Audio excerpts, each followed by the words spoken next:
Mener à bien une enquête sur ce que peuvent les sciences demande que l'on ait une idée assez nette de ce qui les constitue, et telle sera la première partie de cet essai.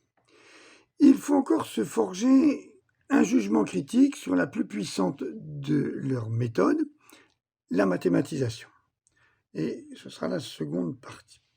Il est nécessaire enfin de tirer les conséquences des deux premières quant au progrès et aux fins que l'on peut attendre du développement des sciences. Ceci constituera la troisième partie. Alors, quelques précisions sur ces trois parties. Dans la première, je voudrais justifier, et parfois de manière polémique, la méthode de l'épistémologie historique, incontournable à mes yeux, dès lors que l'on veut comprendre ce qui se passe quand de la science est produite.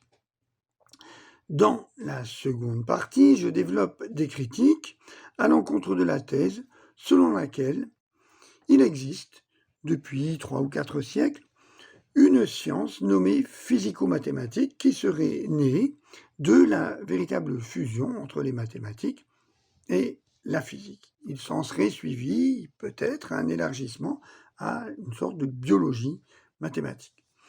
Évidemment, je ne conteste pas que la physique, et même maintenant la biologie, soient fortement associées aux mathématiques. Et cette critique a des conséquences sur le traitement respectif des sciences physiques et des sciences du vivant par les épistémologues. Dans la troisième et dernière partie, je propose une réflexion sur la possibilité de considérer le progrès des connaissances scientifiques. Progrès auquel je crois tout à fait. Mais je veux aussi montrer qu'il faut considérer l'immense progrès de notre ignorance au sujet de la nature, et qui n'est pas une ignorance accidentelle, mais une ignorance intrinsèque et fondamentale.